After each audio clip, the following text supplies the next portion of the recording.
পাশাপাশি আরো একটি বিষয় আপনাদেরকে জানাবো, জনস্বাস্থ্য ও কারিগরি দপ্তরে নিয়ম মেনে টেন্ডার হয়নি, এবার নিয়ম মেনে টেন্ডার করতে হবে। সরকারি নিয়ম মেনে টেন্ডার করতে হবে। জনস্বাস্থ্য ও কারিগরি দপ্তরের সচিবদের নির্দেশ দিয়েছেন মুখ্যমন্ত্রী। শিল্পে বিনিয়োগে উৎসাহ বাড়াতে নির্দেশ মুখ্যমন্ত্রীর। জানাবেন এ বিষয়ে আরো বিস্তারিত। ফোন লাইনের সঙ্গে রয়েছেন বিশেষ প্রতিনিধি দীপ্তিমান ভট্টাচার্য। দীপ্তিমান দা, একেবারেই দেখো, এর আগে দেখা গেছে আজকে মুখ্যমন্ত্রী শুভেন্দু অধিকারী স্পষ্টই বলেন যে জনস্বাস্থ্য এবং কারিগরি দপ্তরের নিয়ম মেনে আগে টেন্ডার হয়নি।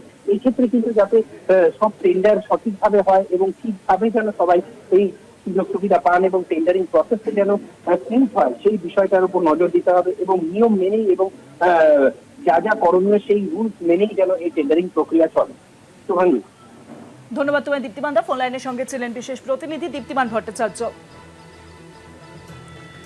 জানিয়ে রাখবো আপনাদের, আজকে বেশ কয়েকটি সিদ্ধান্ত গ্রহণ করা হয়েছে। আজকে ছিল দ্বিতীয় বৈঠক নবান্নে এবং মুখ্যমন্ত্রী সেখান থেকে বেশ কিছু বিষয় নিয়ে সরব হয়েছেন। তিনি স্পষ্টত জানিয়ে দিয়েছেন, আমরা দেখেছিলাম সোমবার দিন প্রথম ক্যাবিনেট বৈঠকের পর তিনি বলেছিলেন যে রাজ্যে কেন্দ্রীয় প্রকল্পগুলি শুরু করতে হবে এবং আজ স্পষ্টত নির্দেশ 7 দিনের মধ্যেই কেন্দ্রীয় প্রকল্পগুলির কাজ শুরু করতে হবে। কোনো ঢিলে ঢালা চলবে না। 41টি দপ্তরের সচিবদের নিয়ে বৈঠকে নির্দেশ দিয়েছেন মুখ্যমন্ত্রী।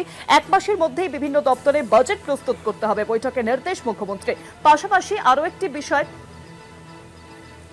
শিল্পে বিনিয়োগে উৎসাহ বাড়াতে এবার নির্দেশ দিয়েছেন মুখ্যমন্ত্রী।